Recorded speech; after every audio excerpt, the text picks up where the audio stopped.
themes that emerged is that global growth has been slightly more resilient than the IMF had anticipated back in April, but we're still short of being defined as robust. With global growth growing at around 2.9%, we're not really, there's not a lot to write home about, but still we're far from that global being defined as a global recession. And I guess if you want to lean into the Caucasian and Central Asian economies, a similar dynamic is also evolving there. And given the Russian war in Ukraine, you could say that the region has actually done a lot better than people had expected, including the IMF.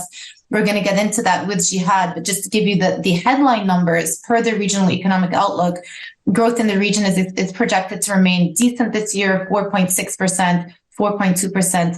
Next year. This actually reflects an upward revision of 0.3% for this year relative to where we were in April. But of course, the region is facing a number of uncertainties due to the aforementioned war that we spoke about, geoeconomic fragmentation. That was a really big theme that came up throughout the course of our IMF meetings in Marrakesh. And then the reshape of global dynamics and trade, financial patterns, migration patterns, all of these could pose some structural risks as well. So today we're going to talk about the economic trajectory of the region, as well as some of these structural challenges.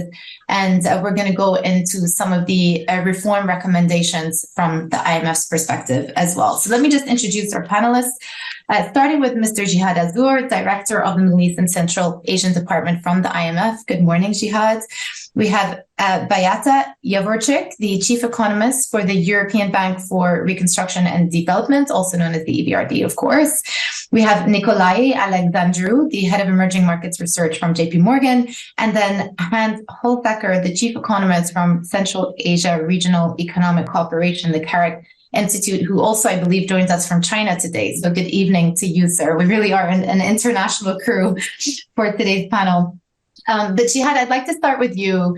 I sort of gave the headline numbers for how you see the region evolving, and I highlighted that it is coming in somewhat more resilient than you anticipated back in April. But just give us like a high-level summary of how you see things evolving in the coming months, and then potentially some of the obstacles to watch out for next year.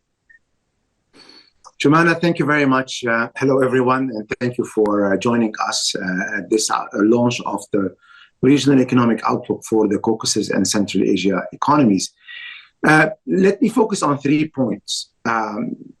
One, when the outbreak of the war in Ukraine, at the outbreak of the war in Ukraine, everybody feared massive negative impact on Caucasus and Central Asia, especially given the strong link, economic link and financial link between those economies and Russia. Over the last year and a half or almost 2 years, we saw, in fact, an opposite trajectory. Economies in Central Asia and Caucasus were able to withstand various shocks. The first one is the war, and the second is the instability that the region went through, including also the impact of the war on the Russian economy. And therefore, 2022 was a year where some of the Caucasus and Central Asian economies enjoyed level of growth exceeding 10 to 12%. Therefore, 2022, economies in the region were able to adjust, benefited from a massive inflow of capital, people, and also increased level of trade. Yet, inflation was high, but we started seeing in the middle or second half of 2022 a change in the trend in inflation, although it remained high. 2023, we see a continuation of strong economic performance with an average growth, as you mentioned, exceeding for the region 4.5%. The performance of the non-oil economies was better than the oil exporting countries in the region. But we saw, relatively speaking, compared to other emerging markets, strong level of growth this year. And we expect, despite a slight slowdown in growth, but good performance in 2024.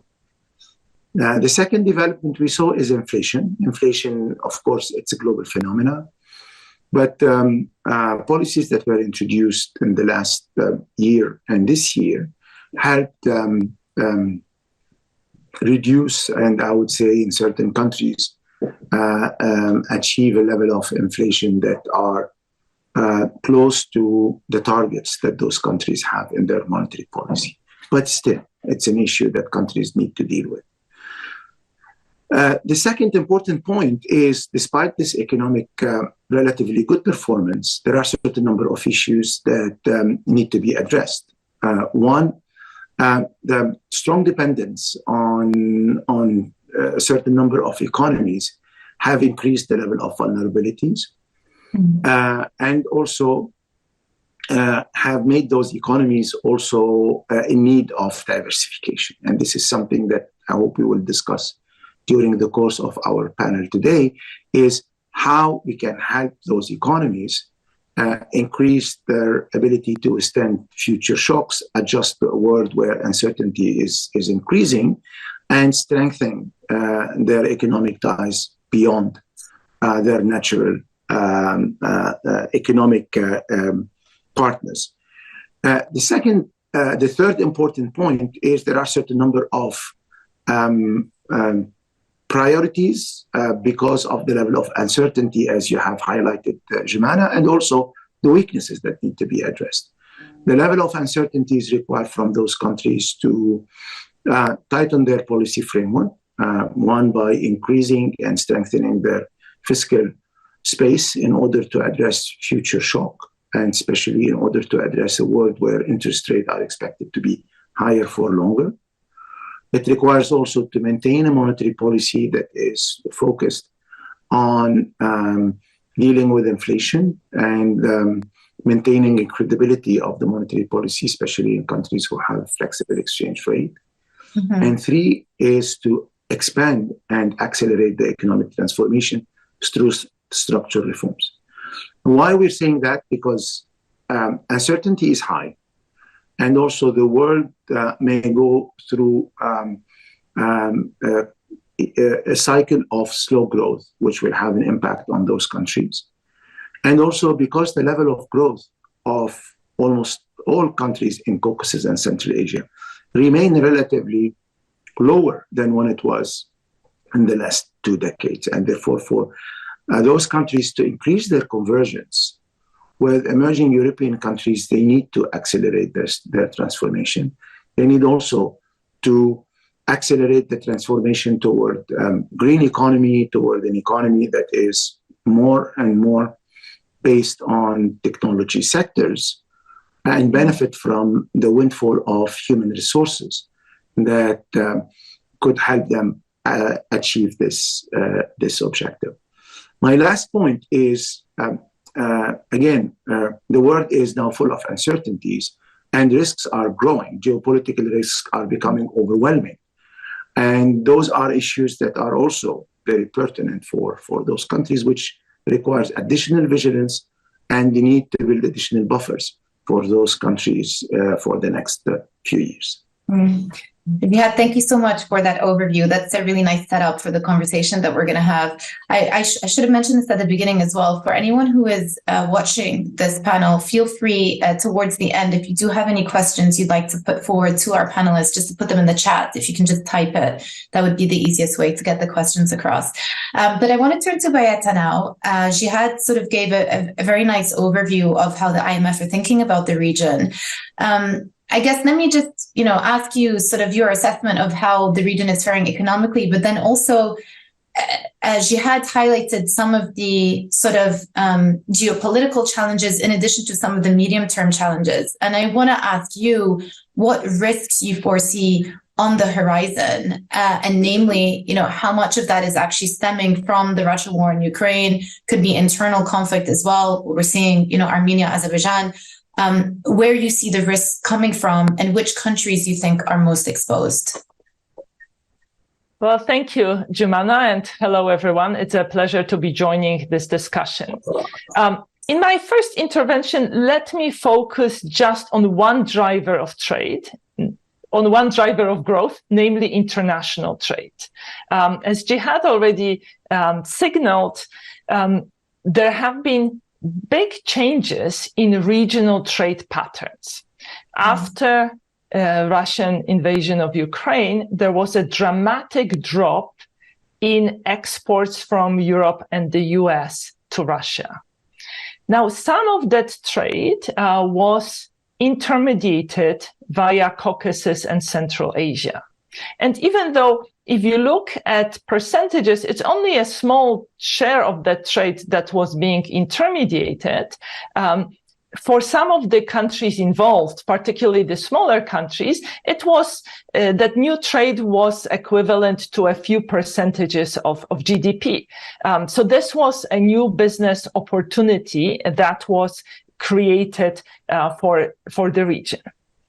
However, I think this level of intermediated trade may be subsiding now, in part due to diplomatic efforts on the part of Europe and the US to limit potential busting of sanctions and to limit trade that may be contravening European and American sanctions. And, the possibility of trade sanctions is something that is looming out there, and that's something that's going to lead to sort of this trade subsiding and perhaps dropping. Now, of course, even if intermediated trade were to disappear, I think some of the links that have been created between the region and firms in Russia will continue, because exit of Western exporters have created some vacuum and has created business opportunities for the region. And, there's a lot of anecdotal evidence about Russian firms that trade via wildberries, so Russian equivalent of Amazon, sourcing from Kyrgyzstan and Uzbekistan textiles and electric appliances and so on. And, this impact of this opportunity should not be underestimated, because it is typically difficult for firms to penetrate a foreign market. While here, because of this vacuum that was created, many firms from the region had an opportunity to start new trading relationships. And I think that these trading relationships will last beyond the current year. It takes time for firms to build up trust, to adjust their products to the preferences in their export markets, to find the best sort of transport routes and so on. And this is also an opportunity to diversify the economies of the region. Of course, being dependent on one particular market is always risky. So if there is weakness in Russian economy, that's going to be felt through demand for exports. And that means that reliance on the Russian market as one of the key export markets brings risks. Let me stop here. Thank you. Well, I actually, I just want to ask you a follow-up question. Since you leaned in on trade, I want to ask you about financial flows, because there has been a huge amount of financial inflows into the region. The biggest beneficiaries have been Armenia, Georgia, and Uzbekistan, in addition to migration as well. What is your level of concern about, that potential money leaving at some point, and how much of a risk does that pose? Well, there are lots of uncertainty. There's lots of uncertainty about how the war will develop. And as long as I think there is fighting, the incentive for the flows to be reversed, for the direction to be reversed, I think is limited. Now, a lot of these flows were actually invested in firms. I think, more than 10,000 firms were registered. More than 10,000 firms with Russian capital were registered in Kazakhstan since the beginning of the war. So I would expect some of that capital staying there. These flows were also bringing so there were, in a sense, several types of flows. There was money being taken out by Russia by individuals. There were investments and setting up of firms in the region. And then there were also firms moving into the region, particularly firms in the IT sector. And that has the potential to put the region on a good trajectory as specializing in ICT services. Mm-hmm. Great, thank you. I'm going to move on to Hans. Hans, I was going to ask you a question about the inflation picture, but earlier on, I asked you where you were, and you told me you were in China. So I'm actually going to ask you a question about the region's exposure to China, because one of the big macro themes that we've talked about this year has been sort of the disappointing economic recovery we've seen out of China in the latter half of the year, post-pandemic. To what extent do you think the CCA region is exposed to that? Well, thanks a lot, IMF, Jihad, for inviting, and thanks a lot for this question, Joumanna. I think there might be some impact, but firstly, I mean, China is still growing by 5%. It's less than before, but still growing. And secondly, I mean, China is a major trading partner. However, more on, I mean, also on the export side a lot, but even more on the import side. And the import side, of course, is less affected. So altogether, I don't think the effect will be too high. And at the same time, let me underline what Berta was saying. I mean, there's a lot actually of transit trade through the region with Russia. Also, a lot of cars are being traded, Chinese cars. And I mean, the earnings from transportation services in the region are between 1% and 5% of GDP. So, and increasing. So it's substantial. So on the one side, you have maybe some impact. But on the other side, I would not say the impact is too high. And I generally are of the same view, I guess, as everyone, that the growth in the region is quite resilient. Yeah. Okay, so let's turn to the sort of inflation dynamics. We know that there was a big commodity shock post-pandemic, but then also post the war as well. I'm just going to give you the numbers from the Regional Economic Outlook published by the IMF. Inflation is poised to ease to 11% on average in 2023. That is 0.8% below what the IMF had been projecting in April. Next year, they see headline inflation moderating to 8.3%.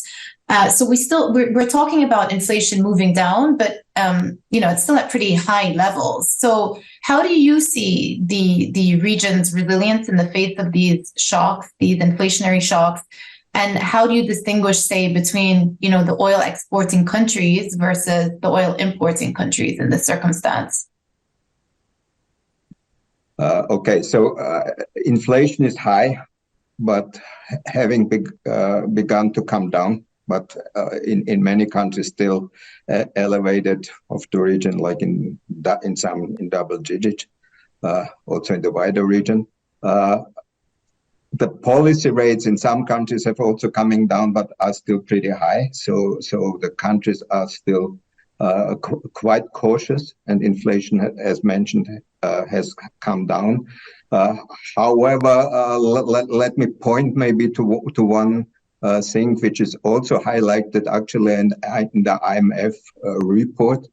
So a major channel for inflation or for monetary policy, the impact of monetary policy on inflation is actually the exchange rate, because the transmission mechanism from just increase in interest rates is in most countries not highly developed.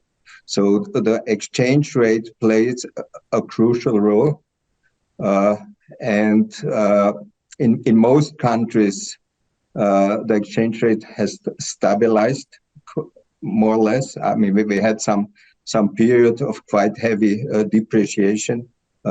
However, in some way, it has stabilized, which contributes also to the inflation coming down. Having said this, the risk on the inflation, on the exchange rate side, is of course high, because as mentioned, so the remittances, for example, were higher than everyone expected, but have become too slow. I mean, we have an international high interest rate environment which could trigger outflows of the countries, even outflows from maybe direct investors who hold some money in the country and would rather prefer to move it out if the risk is too high, or if the interest rates differential is too high. So I guess the risk on the exchange rate side remain, and we have to have a quite, I mean, this is for the countries with flexible exchange rates. We of course have in the region also countries with fixed exchange rates, but even in these countries with the fixed exchange rate, you have a parallel market mostly, which impact where the exchange rate impacts actually prices. So we have to look also here. Maybe I jump to policy recommendations on these questions. I think we need to have we move to a balanced policy on exchange rate. I think what we maybe need is flexible but managed, in some way managed exchange rates, which on the one side prevent too high real appreciation if they are fixed, and on the other side prevent expectations, devaluation, depreciation expectations are too high. So I guess we should move to a flexible, a little bit managed exchange rate, which is actually what, for example, Kazakhstan, for example, is more or less doing, I think. Thanks. I mean, I so some of the, I was going to say, well, some of the central banks have already started cutting rates, so one step ahead of what some of the developed central banks are doing. So it's interesting if you think about it from the perspective of, those central banks that are cutting rates, but also have a flexible exchange rate. So they're probably limited and how far they can end up cutting. I want to turn to Nikolai. Could you just give us a sense for how markets and market participants are perceiving the region? Beata earlier on was talking about, the risks, but then also some opportunities that are being presented just in terms of, new actors stepping in. So can you just give us a sense for, what the market are saying about opportunities or the risk premium associated? Yeah, sure, Joumanna. Thank you for inviting me here, first of all, and also hello to everyone on the call. Let me try to kind of separate a bit the markets, right? Because you have both local markets and also credit markets relevant for these countries. On the local market side, and then we're talking here mainly local bonds and local effects that Hans mentioned, right? I mean, these markets are not really developed in the region. They are rather shallow. I mean, you don't really have large local asset managers. Local banks are not very active in trading, and also you have various types of government intervention in the markets, which kind of limit or complicate, let's say, the interest of non-resident investors, and you have poor liquidity in these markets. Because of that, for example, the NDF market is more developed when it comes to FX. In local bonds, Kazakhstan is the largest market in the region, has a lot of potential to grow, and mainly what investors are focusing when they care about, let's say, local markets, it's more or less what Hans mentioned, right? It's like you want to understand where the real rate is, right? Where the exchange rate is going to go. So you're going to look at the balance of payments position of the country, right? So these are kind of the elements which are relevant when it comes to local markets. On the credit side, usually it's a bit more of a holistic picture, but these are bigger markets. There is significant presence in both sovereign space and also corporate space. The macro picture is solid in these countries in general. I mean, especially when you compare this region with other parts of the frontier space, let's say either in Asia or in Africa or even in Latin America, right? This region looks quite robust. So this makes it attractive. What's bad in this region is the geopolitical picture, right? And geopolitical picture, it's various types of complications here. I mean, it's the Russian invasion of Ukraine that was already discussed to a significant extent, but you also have the war between Azerbaijan and Armenia, not currently, but is there, and various other risks on the political front. So this kind of complicates the decision-making process for investors. And as you mentioned, Joumanna, had some impact on the risk premium. I mean, how big was that impact? It's hard to assess. I mean, there are episodes like when we look in the past, like, for example, what happened in Kazakhstan with the CPC last year, that clearly had a significant impact on the risk premium. But then what complicates assessing the picture is basically high US rates, and they've been increasing even more lately. So that for this region, it's not a big factor, but it adds some stress to the system. On top of that, you have the local demand for assets, right? In most of these countries, locals want to buy the Eurobonds of their own countries, especially Kazakhstan, for example, which basically limits this risk premium and kind of makes it even harder to interpret. But I can say, I would say pretty safely, based on my conversations, that the interest from non-resident, like foreigners, even in credit markets in this region, has declined relative to what it used to be. But again, I wouldn't necessarily put it on the back of geopolitical and political risks. You also have to take into account high US rates, right? I mean, there is this alternative to simply keep money in US, right? So that's definitely part of the story. Beata already mentioned sanctions. These are clearly another factor, and probably at this moment in time, even more relevant than geopolitical and political risks. But when we talk about sanctions, it's not really like a concern that countries or economic sectors are going to be sanctioned the way it happened with Russia. It's more about, let's say, specific companies, and could it be in the banking sector, and that would be a bigger scare. It's really about that. And I will stop here. I don't want to monopolize the discussion. I just one thing I want to follow up quickly on is, I guess, there are many countries in that region that are associated with their extractive industries.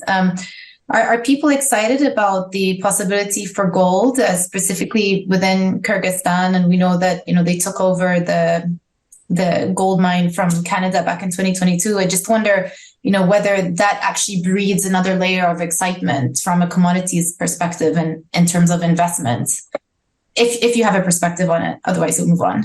Not specifically, because, we cover and we discuss, the region more broadly if needed be, but like the countries that we cover are more kind of, in JP Morgan at least, Kazakhstan, Azerbaijan, Georgia, and Uzbekistan. These are the countries that we look more closely. But when you talk about energy resources and the other resources that these countries have in general, I would say there is definitely increased demand for the gas that exists in Azerbaijan. So that's a benefit. In the case of Kazakhstan, it's not really more demand. And they are facing the OPEC plus restrictions. So it's more themselves trying to find new markets and diversify. Gold production in the region, it's something which has existed in the past. I don't think that is kind of like something really new and big.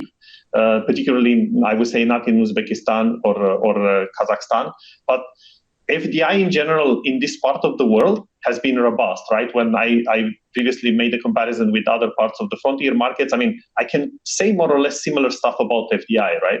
If you look at FDI in Central Asia and Caucasus relative to other parts of the frontier markets, it's been roughly around 3% of GDP, quite sizable. It's marginally better than, let's say, Asia or Latin America, and significantly better than Africa. So there is an attractiveness of this region, and it's mainly because of growth, right? Jihad mentioned growth has slowed. It's true. Relative to, let's say, to pre-GFC, the slowing is significant, but still, relative to other parts of the frontier market, there is more growth, significantly more growth in this part of the world. Well, you've laid it up very nicely for me, because I'm going to go back to Jihad now and ask about some of the priorities that you think the countries in the region should be focused on in terms of boosting their medium-term growth outlook. What can be done? What reforms, policies are you recommending? I know the IMF also released a paper recently called Paving the Way to More Resilient, Inclusive, and Greener Economies in the CCA. So perhaps you can touch on that as well. Well, building resilient economies, I think it's a priority for most of those countries. And this starts by maintaining also the course on vigilant macroeconomic policies.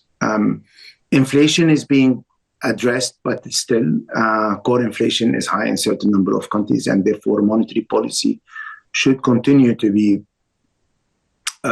restrictive. And central bank independence has to be more and more assertive in those countries. This institutional dimension of policies gives additional credibility. And the same thing also in terms of fiscal policy. Several colleagues on this panel have raised or mentioned the issue of uncertainty. The best way to address uncertainty is to increase buffers. And we saw this in certain number of cases where geopolitical tensions are affecting their, like in the case of Armenia, they're requiring additional spending. Therefore, building buffer is still also very, very, very important.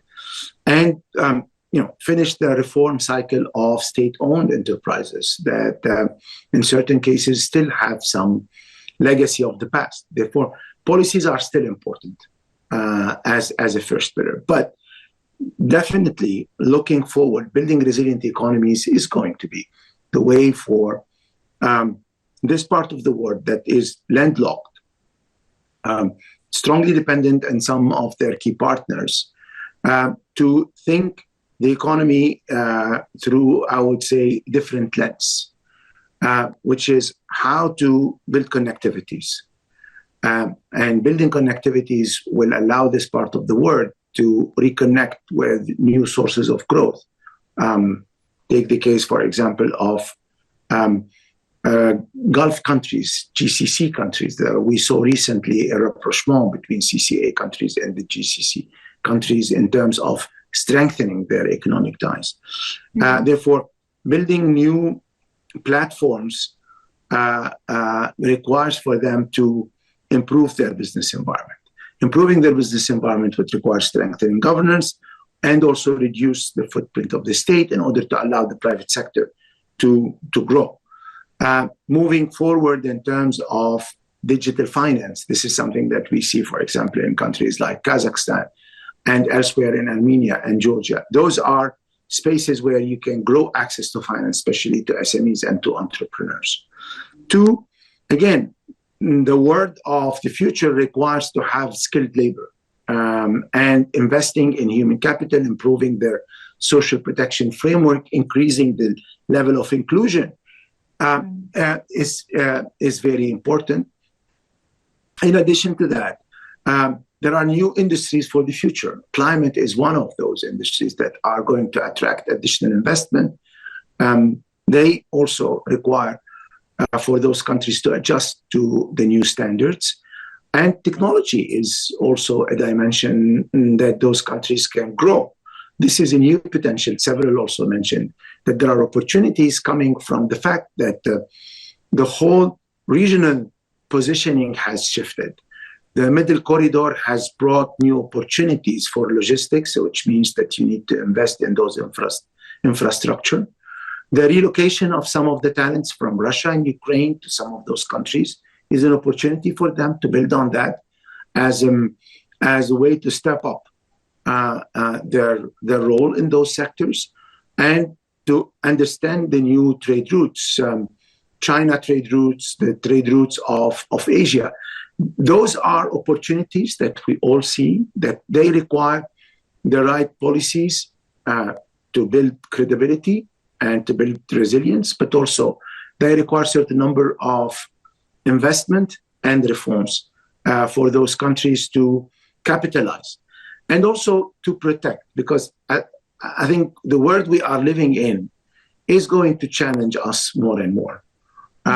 We see a lot of challenges coming from the geopolitical tensions, and this region has been historically sensitive to those issues. Therefore, again, resiliency is very important. This meeting is being archived. And also, Joumanna, there are new opportunities that those countries need to build on.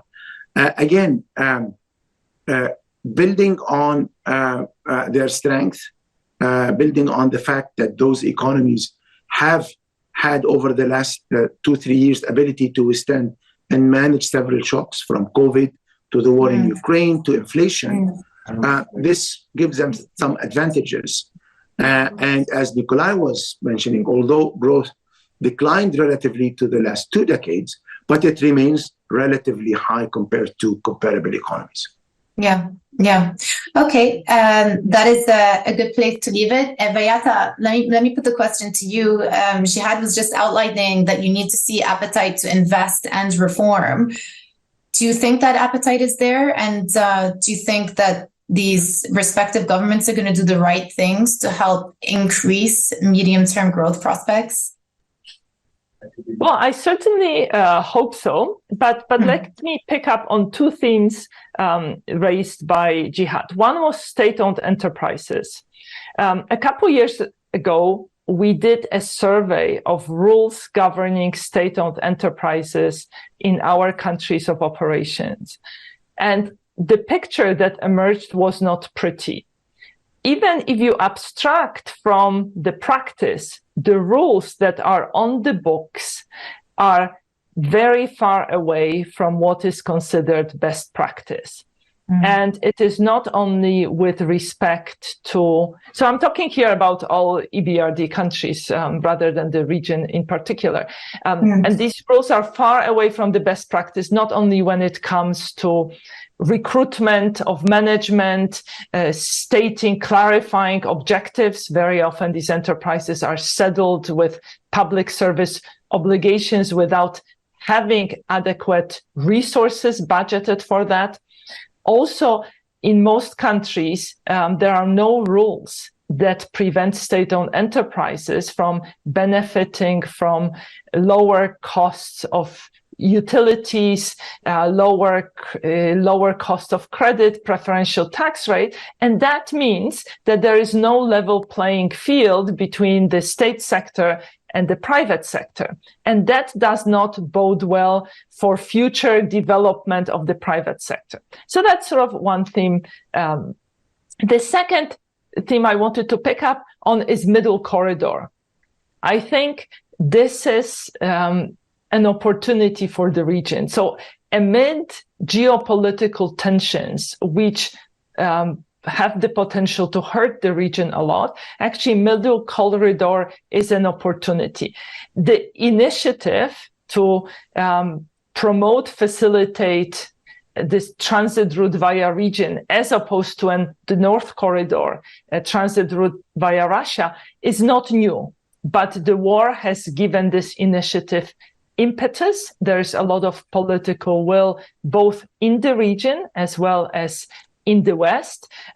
We see greater cooperation between Azerbaijan, Kazakhstan, and Georgia when it comes to some coordination of, speed of customs formalities, unifying tariffs, trying to get rid of idle time at ports. And then finally, let me just pick up on the question you posed to Nikolai on natural resources. Geopolitical tensions have started race for resources, scramble for critical raw materials. Today, 30% of global exports of critical raw materials are under some form of export restrictions. And just, a few days ago, China announced additional restrictions on exports of graphite. So here, the region has the opportunity to make more out of its reserves of chromium, barium, or antimony, as everybody will be looking for those products. Thank you. Not words that I can actually say myself, but I got the point. Let's move over to Hans. I think this concept of middle corridor is really interesting because we've talked about the potential for, I guess, further integration within the CCA economies. What scope do you see for that happening, and what do you think is preventing there being closer ties within the economies that we've been referencing? Okay, thanks a lot. Before I try to answer this question, I would like to make also one remark on mining, because if we look at GDP, the growth of GDP by origin, and if we look at mining, it's highly volatile, but actually in most of the countries, mining constant price value added in mining remain below 2019 pre-COVID levels. So we are quite in an interesting situation in mining in the region, because we have, of course, price volatility and so on, and we have taxing of mining. But if you look at the value added, the performance was not great over the last year. So at the same time, we have a lot of projects, and also, as Beata mentioned, that a lot of new type of products are in higher demand. So I think we are not only general in some disruptive period, but also in terms of mining in these countries. And it will be interesting to look how we go from here further and how this develops. Coming back to the middle corridor, and there's really a lot of talk about the middle corridor recently. Yes, and I mentioned before that the transit is an important source of income for the countries. However, I also came up with the slogan, transit is good, economic corridors are better. Because yes, transit is important. However, I mean, it's not easy. The middle corridor is also not without issues. Also political, because of Azerbaijan and Armenia, Iran, and so on. But also in terms of technical, it has not yet developed the capacity as, for example, the northern corridor. And we have issues like Caspian Sea is losing water and so on. So it's good. I'm for it that it should be developed, but it's also, of course, not without risk. You need high investment to develop it. Let's see. Nikolai, question to you: how high the risk aversion is to develop the corridor, and of course we have geoeconomic fragmentation, which again adds to risk. So again, I hope the best for the middle corridor. I think it's important, but it needs to be decisively developed, and it's not without problems. Well, Nikolai, I mean, what sort of FDI is required to develop in line with what the speakers were saying? And throughout the course of this discussion, we've talked about both the opportunities, but also some of the risks facing the region as well. It's pretty clear that the main risks tend to be of the geopolitical kind or sanctions, but the opportunities are there in terms of growth and investment. So, what do you think, which one of those themes is going to be the most important for the international community when they think about investing in the region? I would say definitely growth, and not just growth, but more broadly the good fundamentals that I mentioned. But before I go there, I just wanted to add also a bit of a comment to what Hans said on the trade corridors, right? I mean, they are definitely good. And we also have Russia trying to do the north-south corridor as well and export more through these countries to the southern part. But we have seen also some costs, right? I mean, Hans mentioned investment costs, which are significant. And I've been in the region and I spoke with various companies there, and they mentioned this as a big factor.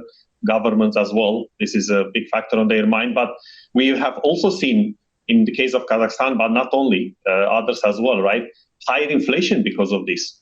Once you start using new routes and transporting goods over those new routes, it's more complicated, as Hans described, and also it's more costly, right? Prices go up. So that's a part of the problem which the countries are facing, specifically Kazakhstan. And this is kind of some sort of a structural issue, which is not going to go away immediately, right? It's going to last some time. Now, having said that, let me go back to your question on FDI and the let's say kind of attractiveness of the region. I mean, basically, fundamentals look solid, right? When I look at growth numbers, like the growth numbers for the countries that we cover relative to IMF numbers, we are more optimistic.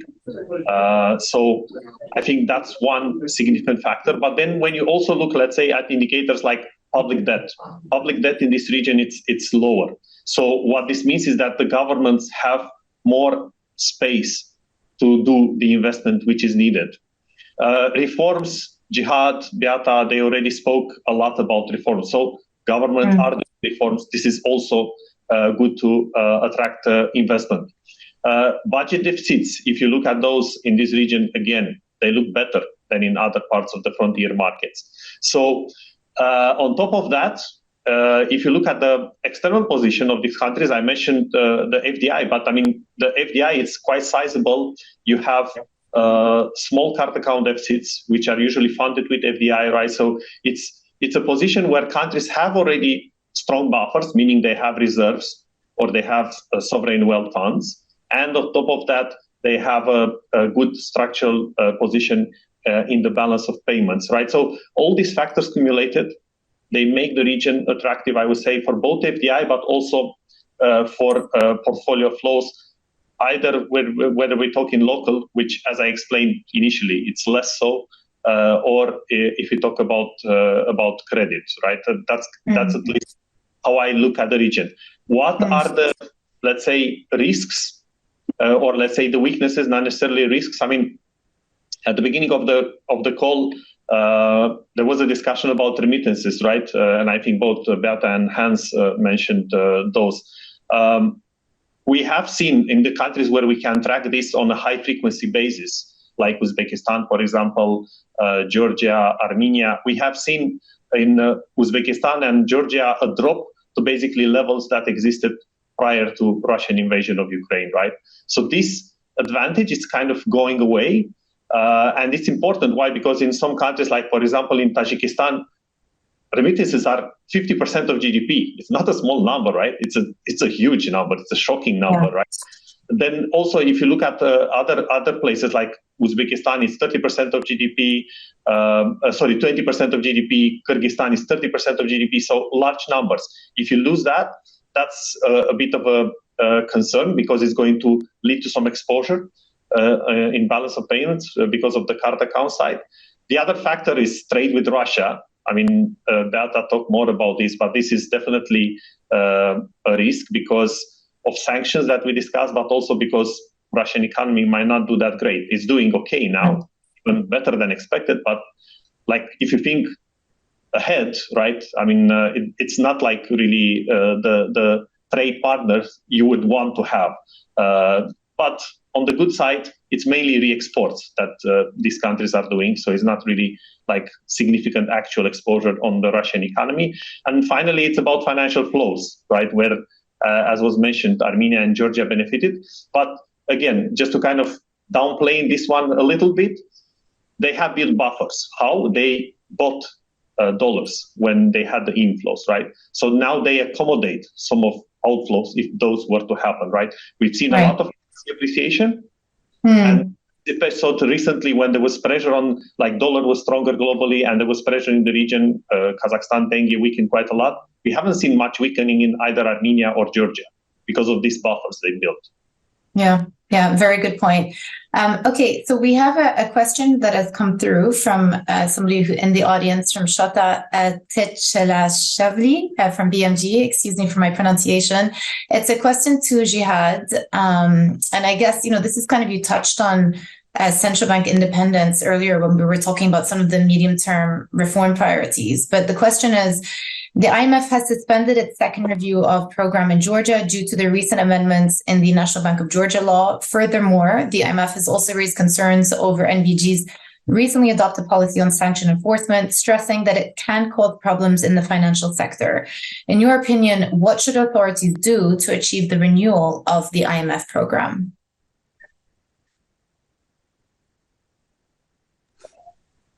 Joumanna, I mentioned it early.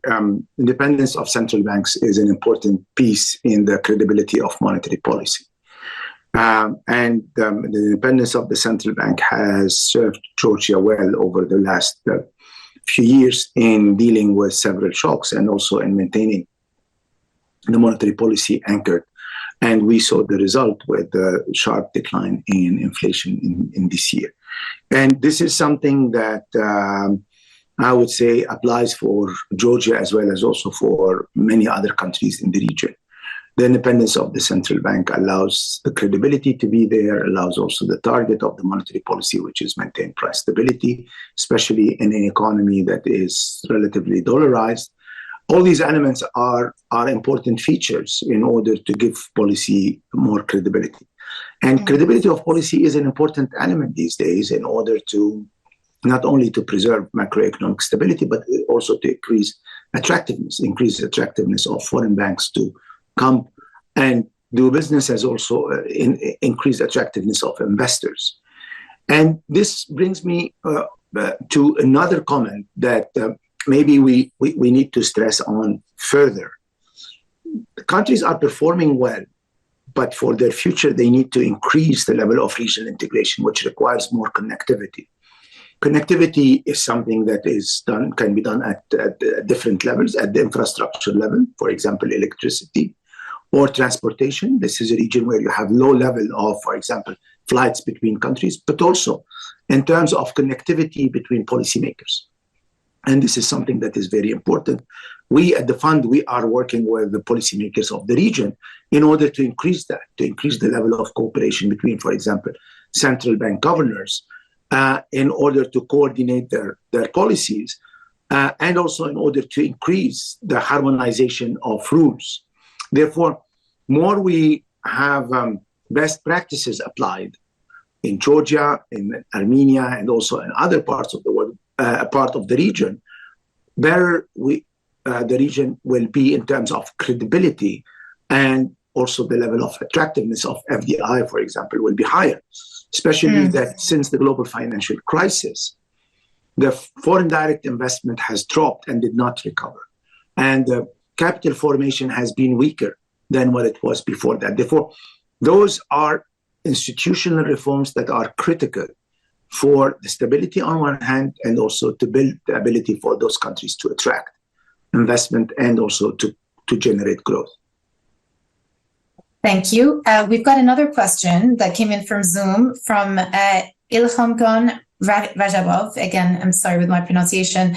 I'm wondering, when they mentioned about the Russian impact to the region, I would like to know how Tajikistan situation is, because plus on Russia, there is Afghanistan as well with the Taliban activity.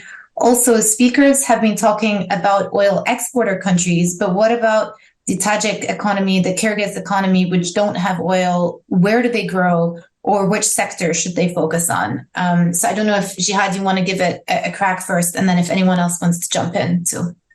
Well, of course, the geopolitical tension, the fragmentation is something that it's still very present in this part of the world.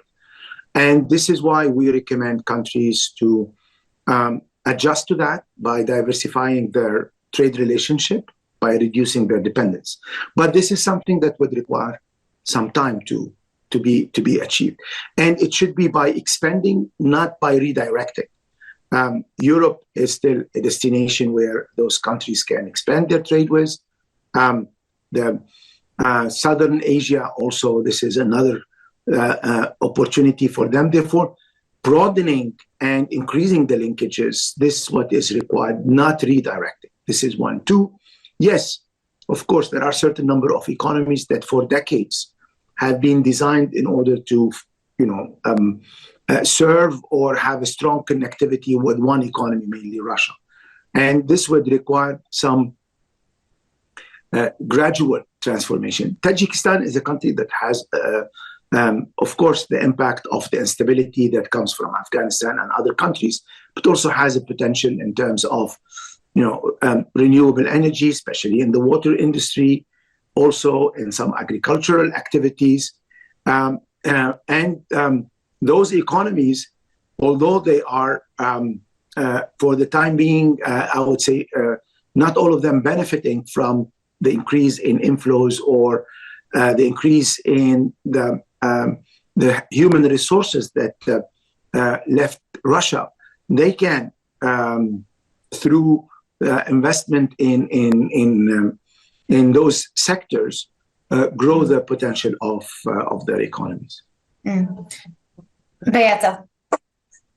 Let me come back to the theme of fragmentation. I think if the world were to find itself fragmented, meaning weakening of global trading rules and in an extreme case, breaking into two or more blocks, I think that would be very disadvantageous for the region because, the choice between relying on a large market that's nearby versus having trade links with advanced economies is not a very attractive one.